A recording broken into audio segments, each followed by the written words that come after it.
오늘 이제 설교를 준비하면서 생각나는 곡이 하나 있었는데요. 우리가 익히 잘 아는 곡이지요. 주의 자비가 내려와라는 곡인데 앞에 한 소절만 한번 같이 불러보시면 좋을 것 같습니다. 시작. 주의 자비가 내려와 내려와 주의 자비가 봄비같이 주의 자비가 내려와 나를 덮네. 아멘. 이제 이 설교를 준비하면서 정말로 주의 자비가 내려와 우리를 나를 덮는 걸 이제 경험하면 참 은혜로워하는데요. 주의 자비가 또 우리와 여러분의 삶 속에 늘 또 덮어주셔서 은혜로 날마다 승리하는 우리 또 안동교회 모든 교우들이 되시기를 주의 이름으로 기원합니다. 그 두 명의 술 취한 선원이 있었습니다. 작은 배를 저어서 이제 해협을 건너려고 이제 밤에 두 선원이 열심히 그 배를 노를 저었습니다. 아무리 저어도 그 배가 전혀 움직이지 않는 것입니다. 요동하지 않는 거예요. 아무리 배를 저어도 노를 저어도 제자리인 것입니다. 배가 무슨 이상이 있지? 뭐가 어디가 이상이 있는 거지? 하고 이제 고민을 했었는데요. 이제 이들이 이제 정신을 차리고 이제 아침에 정신을 차리고 배 주변을 살펴보았습니다. 한 가지 이상한 점을 발견을 했어요. 뭐였냐면 그 배에 닻을 올리지 않았던 것입니다. 큰 무게의 그 바다에 이제 배가 움직이지 말라고 내려놓은 닻이 묵직하게 바닥을 꽉 이렇게 이제 움켜쥐고 있으니 이들이 아무리 배를 노를 저어도 움직이지 않았던 것이죠. 믿음의 사람들 중에요. 아무리 기도하고 아무리 찬양을 하고 또 예배에 열심히 참석을 하고 또 가장 본인들이 또 선한 일들을 감당하고 그렇게 해도 마음에 평안이 없는 이들이 있습니다. 왜 그럴까요? 그들이 바로 자신의 그 닻을 내려놓지 이렇게 올리지 않았기 때문입니다. 그 닻이 무엇을 상징하고 있는 것이냐 하면 자기의 의를 상징하는 것이지요. 자기가 지은 죄, 그 죄를 끊어내지 않았기 때문에 아무리 찬양을 해도 아무리 예배를 드려도 죄를 끊어내지 않으려 하고 자기의 의로만 채워져서 모든 사역들을 감당하고자 하니 기쁨이나 감사가 채워지지 않는 것이었습니다. 하나님의 자비를 믿으면서도 자기의 의를 붙들고 있으면 앞으로 나아갈 수가 없습니다. 오늘 우리가 살아가고 있는 이 시대에 이 사회는요, 참 경쟁을 종용하는 사회, 경쟁을 종용하는 시대입니다. 그래서 보면은 부모님들이 1등을 하면 좋아하고 뭐든지 좋은 성적을 내면 좋아하고 뭐 체육이든 운동이든 공부든 학업이든 무조건 경쟁에서 이겨야만 된다는 그런 사회 문화가 이루어지고 있는 현실이지요. 그 가운데서 우리 현대인들의 가장 큰 이제 영적 경쟁으로 우리가 종용을 하고 있는데 우리에게 있어서 큰 비극이 있다면 자비의 상실입니다. 그런 경쟁 속에서 우리는 무엇을 잃어가고 있는가? 자비를 잃어가고 있습니다. 받은 만큼 돌려주어야 된다는 그런 사고가 있죠. 그게 어딥니까? 그 모세의 율법이죠. 모세의 완성되어지지 않은 율법은 이에는 이, 눈에는 눈, 이에는 이라고 가르쳤습니다. 그런데 그 완성되지 않은 율법이 오늘 이 시대에도 통용되어지고 오늘 이 사회에서도 그렇게 받은 만큼 돌려줘야 된다는 생각을 가지는 사람들이 많이 있습니다. 특별히 작은 상처를 준 이에게 받은 상처가 있는 이가 더 큰 상처로 내가 보복해야 되겠다, 더 큰 상처를 남겨줘야 되겠다, 더 큰 상처를 끼쳐야 되겠다라는 생각을 하는 이들이 있기도 하지요. 우리는 이런 더 큰 상처를 줌으로 내 자존심이 지켜지고 억울함이 풀린다고 믿는 시대에 살아가고 있습니다. 비극적인 것은 이러한 문화가, 이러한 정죄가, 이러한 비난이 교회 안으로도 들어오고 있다는 거예요. 믿음의 사람들이 교회 안에서도 살아가다 보면, 함께 사역을 하다 보면, 함께 섬기다 보면 상처를 주기도 하고 받기도 하지요. 그런데 상처 주기도 하고 받기도 하는 우리가 상처 준 것으로 인해, 받은 것으로 인해 내가 주어야겠다 생각하고 어떻게 하면 될까를 고민하며 막 보복하고자 하는 마음들을 가질 때가 있습니다. 안타까운 모습인데요. 오늘 우리가 함께 읽은 본문에서는요, 36절의 말씀에서는 예수님은 당신의 제자들과 오늘 우리에게 도전의 말씀을 선포하셨습니다.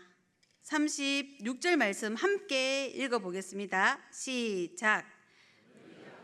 자비로우심 같이 너희도 자비로운 자가 되라. 아멘. 자, 너희 아버지가 자비로우신 하나님이시니 너희도 자비하여라 라고 말씀하는 거죠. 여기에서 기록되어진 자비라는 단어의 원어인 헬라어를 보면은요, 오익티르몬이라는 단어입니다. 이 오익티르몬의 단어의 뜻은요, 장기, 창자, 내장이라는 뜻을 가지고 있습니다. 이웃의 고통과 이웃의 아픔, 이웃의 슬픔, 이웃의 어려움들을 보면 우리 장기들이 어떻게 되어졌냐면 서로 이 장기들이 뒤틀리는 듯한 아픔과 고통으로 그 이웃을 바라보는 것, 그 이웃을 향한 마음을 쏟는 것, 그게 바로 자비라고 얘기하고 있습니다. 이게 하나님의 자비, 우리 아버지의 자비입니다. 구약 성경에서 보면은요, 구약 성경에서의 단어에 보면 자비라는 단어가요, 신약 성경과 약간 다른 의미를 가지고 있는데요, 레헴이라는 단어입니다. 레헴이라는 단어에서 이 자비가 파생되어졌는데, 이 자비의 뜻이 뭐냐면 여성의 태반, 여성의 자궁, 여성이 생명을 잉태하는 그 자궁을 의미하고 있습니다.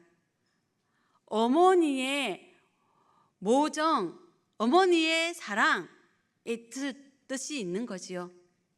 그러면 구약 성경의 번역을 보면 우리는 자비를 어떻게 생각해야 됩니까? 아픈 이들을, 어려운 이들을, 우리 주변에 많은 슬픈 이들을 보았을 때 우리의 자궁이 진동을 느끼고, 신약 성경에 있어요 말씀처럼 우리의 장기들이, 우리의 창자들이 뒤틀려지는 고통과 아픔과 함께 고통당하는 이들을 바라보게 되는 것이 자비라는 것이지요. 성경이 말하는 참된 자비와 용서는 결코 인간의 의지나 도덕적 훈련으로 이루어진 산물이 아니다라고 팀 켈러 목사님이 말했습니다. 그것은 오직, 성경에서 말하는 자비는 오직 십자가의 은혜라는 거대한 관문을 통과할 때만 시작되는 성령의 역사의 결과다라고 이야기하고 있지요.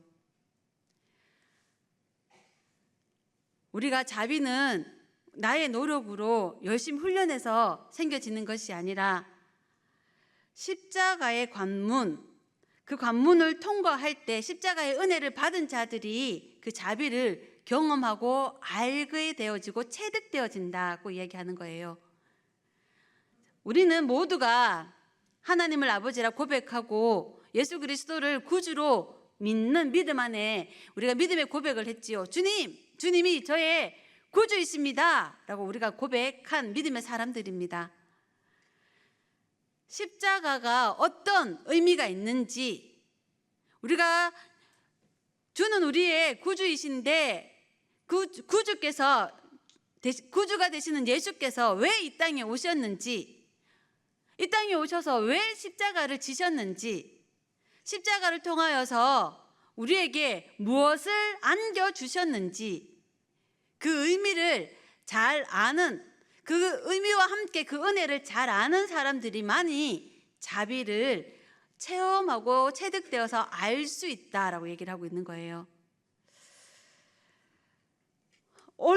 그렇다면 오해와 비난, 상처가 난무하는 이 시대에 어떻게 우리는 이 참된 자비의 열매를 맺을 수 있는가? 우리가 참된 자비의 열매를 맺을 수 있는데 그 맺을 수 있는 방법 첫 번째는 이렇게 얘기하고 있습니다. 자비는 내가 받은 거대한 탕감을 깨닫는 것에서 시작한다라고 합니다. 따라하겠습니다. 자비는 내가 받은 거대한 탕감을 깨닫는 것에서 시작한다. 자, 자비는요, 거대한 탕감을 깨닫는 것에서 시작되어진다는 겁니다. 자, 우리가 받은 탕감 어떤 것이 있을까요? 오늘 그 누가복음 35절에 그 6장 35절 하반절에는 이렇게 기록하는데요. 그는 은혜를 모르는 자와 악한 자에게도 인자하시니라 라고 말씀하십니다.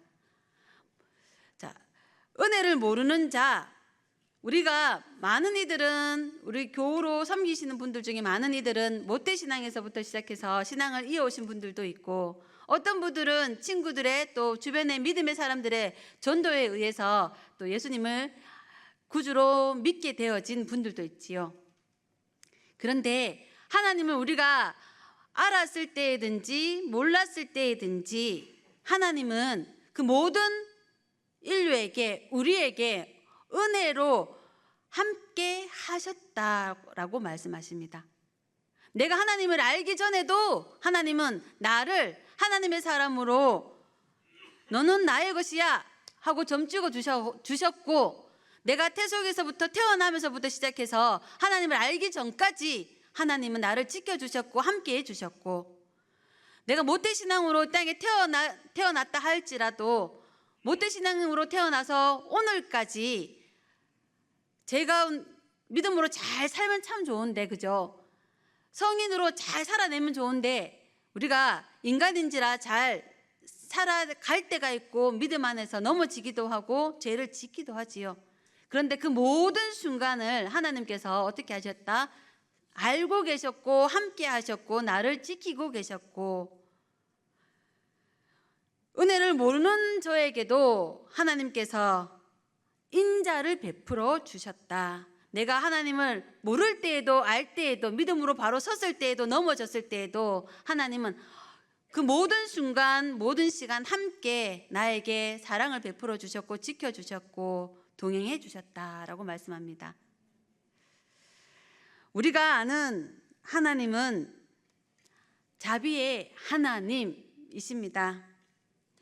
세상의 자비는 자격이 있는 사람, 나에게 잘해주는 사람, 나에게 유익을 주는 사람들에게 베풀어지는 조건부 거래일 때가 있지요. 그러나 하나님의 자비는, 하나님의 사랑은 내가 하나님을 몰라도 내가 하나님 앞에 죄를 지어도 하나님은 그 자비를, 그 사랑을 멈추지 않고 무조건적인 사랑으로 나를 덮으시고 나를 안으시고 나를 품어주시는 사랑입니다. 마태복음 18장에 보면 우리가 잘 아는 1만 달란트 빚진 자의 비유가 소개되어지고 있지요. 거기에서 보면 한 달란트, 이제 1달란트가 이제 얼마인지 우리가 잘 많이 들어서 아는데요. 1달란트의 가치는 그 성인 노동자가 20년 동안 열심히 일해서 한 번도 그 돈을 쓰지 않고 다 모으면 그 돈이 1달란트라고 합니다. 그렇다면 이제 1달란트와 함께 1만 달란트는 몇 년? 20만 년 동안 노동자가 20만 년 동안 열심히 일해서 일한 그 돈을 한 번도 쓰지 않고 계속 모으면 그게 1만 달란트라고 합니다. 당시 그 로마의 그 조세 수입을 한 나라의 조세 수입을 뛰어넘는 어마어마한 금액이지요. 그런데 하나님께서 한 사람이 1만 달란트로 왕에게 빚을 졌습니다. 이 빚진 자가 왕 앞에 조금만 더 기다려 주십시오. 제가 열심히 일하고 열심히 노력해서 이걸 갚겠습니다. 했을 때 왕이 그 모든 1만 달란트의 빚을 탕감해 주었습니다. 그 왕의 인자와 왕의 사랑으로, 왕의 재력으로 그 모든 1만, 갚을 수 없는 20만 년 동안 일해야지만 모을 수 있는 그 거대한 금액을 왕이 탕감해 주었어요. 그런데 그 탕감받은 자가 기쁨으로 나가서 뛰며 춤추며 나갔는데 자기에게 몇 데나리온을 빚진 사람을 만났습니다. 그의 마음이 1만 달란트를 탕감받았으니 나도 너를 탕감해 줄게 하면 참 좋은데요. 본인이 받은 그 탕감받은 것은 기억하지 못하고 너는 왜 갚지 않느냐, 나에게 빚진 것을 갚아라 독촉하고 그래도 못 갚으니 감옥에 가두어 버린 것입니다. 기억하지 못하는 자, 은혜를 기억하지 못하는 자의 모습이지요. 그런데 오늘 중요한 것은요, 1만 달란트가 바로 우리의 죄값이라는 겁니다. 저와 여러분이 일생을 살아가는 동안 지은 죄의 무게가, 죄의 값이 1만 달란트입니다. 1달란트가 아니고 20만 년 동안 일해서 열심히 모아야지만 되는 만큼의 그 큰 금액, 큰 무게, 저와 여러분의 죄의 값이요, 죄의 무게입니다. 우리가 어떤 방법과 어떤 내가 가진 모든 경제적인 재력과 무엇으로도 그걸 갚을 수 있는 능력이 우리에게는 없습니다. 그런데 그런 우리에게 하나님께서 이 땅에 예수 그리스도를 보내어 주셔서 예수 그리스도를 통하여 예수 그리스도가 십자가를 지심으로 저와 여러분의 그 무거운 그 큰 죄의 값을 다 한꺼번에 한 번에 싹 다 탕감해 주셨습니다. 그 탕감을 받은 줄 믿습니다. 저와 여러분이요, 모두가 그 죄의 값을, 그 1만 달란트의 그 죄를 탕감받았습니다. 그 탕감받은 것에서 끝나는 것이 아니라 우리가 어떻게 되었습니까? 하나님을 아버지라 부르는 하나님의 자녀가 되는 권세를 얻게 되었습니다. 그렇다면 오늘 우리는 말씀을 이어가 보면 독생자 예수 그리스도를 이 땅에 보내셔서 십자가에 못 박으심으로 무한한 죄의 빚을 단번에 완전히 탕감해 주신 하나님, 십자가는 바로 우리가 받아야 할 1만 달란트의 형벌을 예수님께서 대신 받으신 것이지요. 죄의 값을 완전히 탕감받은 우리가 무엇을 해야 됩니까? 이제는 그 은혜를 기억해야 됩니다. 1만 달란트를 탕감받았으니 그 은혜를 기억하는 우리가, 큰 은혜를 받은 우리가 먼저 그 은혜를 받아서 모든 죄로 인하여 그 모든 죄가 씻어지고 내가 큰 빚을 다 탕감받아 가벼워진 채로 하나님의 자녀로, 하나님의 자녀된 권세를 누리게 된 우리가 이제 우리 주변을 바라보면서 내 주변에 많은 나를 조금 아프게 한 사람들이 있지요. 나를 좀 미워하는 사람이 있습니다.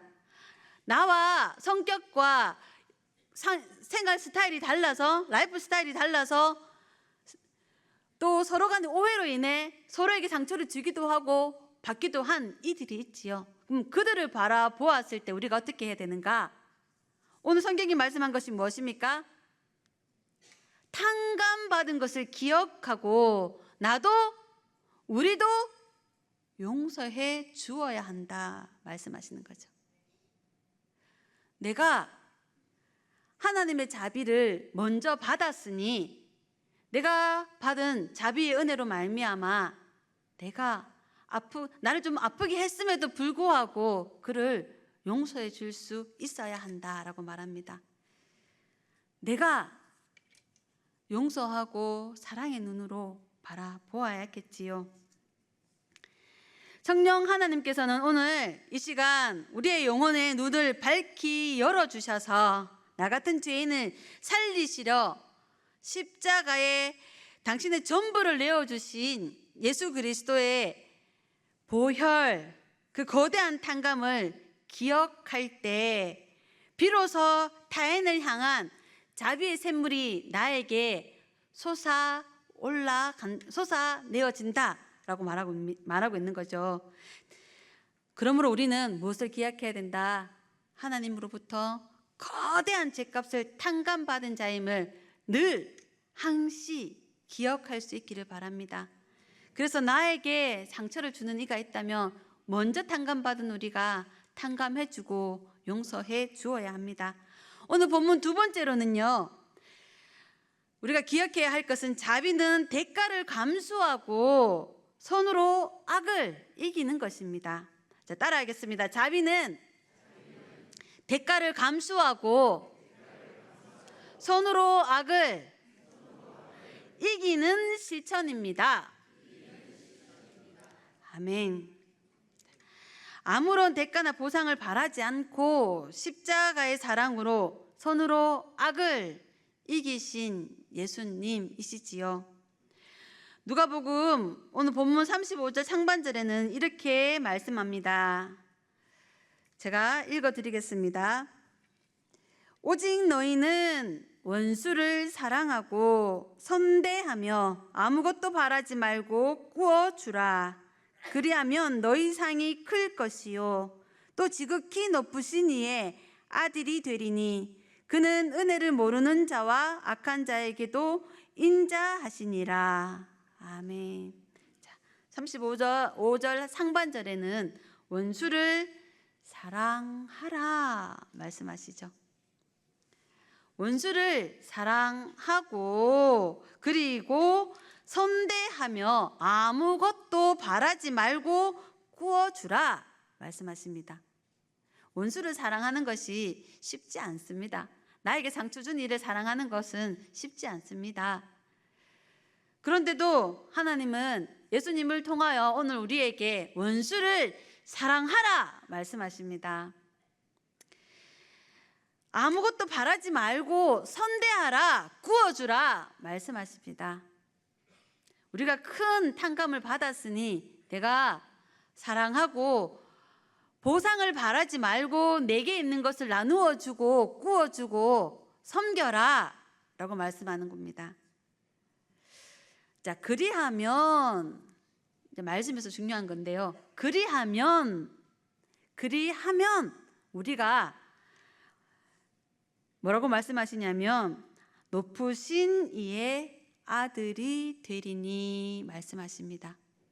높으신 이 하나님의 아들이 되는 방법, 우리가 하나님의 아들로 하나님의 딸로 하나님의 자녀로 우리가 원수를 사랑해야 하고 하나님의 딸로 하나님의 아들로 우리가 보상을 바라지 않고 구워주고 나누어주고 섬겨야 한다라고 말씀하신 것이지요.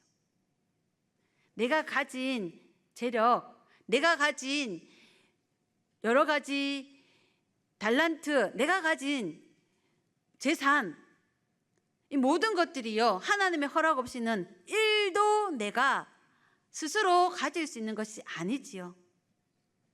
하나님께서 가질 수 있도록 경제적으로나 여러 문화적으로나 우리의 소유가 될 수 있게 하신 것은 내 능력보다 하나님께서 그렇게 하게 하셨기 때문입니다. 하나님께서 주신 것으로 내 것이라 착각할 때가 우리가 있지요. 우리가 가진 것, 내 것 같으나 하나님께서 한번 후 불어버리시면 사라질 수 있는 것들이지요. 내 것이 아니라 하나님의 것, 하나님께서 내게 맡기신 것이지요. 청지기로 맡겨주신 것입니다. 자, 그렇다면 우리가 그걸 가지고 구워주고 나누어 줄 수 있어야 하고 보상을 바라지 않고 나누어 줄 수 있어야 한다라고 말씀하시는 것이죠. 성령이 주시는 자비는 상대방의 반응이나 보상에 매이지 않는 자비입니다. 필요하다면 내가 손해를 볼 각오를 하고 섬기고, 필요하다면 내가 감정적으로나 물질적으로 대가를 내가 지불할 각오를 하고 베푸는 능동적인 사랑이 바로 자비입니다. 누군가를 진심으로 용서하고 그에게 자비를 베푼다는 것은 그 사람이 나에게 지은 죄와 상처의 대가를 내가 대신 짊어지기로 결단하는 것이지요.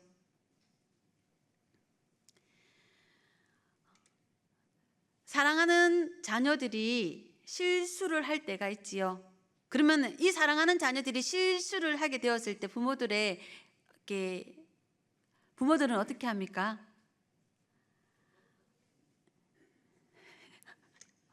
제가 잘 못 들었습니다.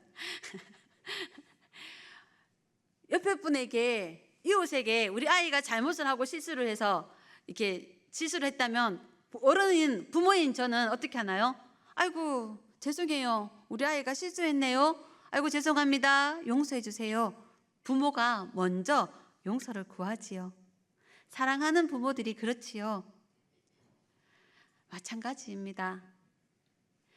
우리에게 사랑이 있다면 우리가 하나님께서 우리를 하나님의 자녀로 자비를 베풀어 주셨고, 자비를 통해 우리가 탕감을 받았고, 이제 그 자비를 통하여 자비를 경험한 자로, 탕감 받은 자로 우리가 나도 아이고 죄송합니다, 내가 그걸 나의 몫으로 감당할 수 있어야 된다라고 말하는 것이지요.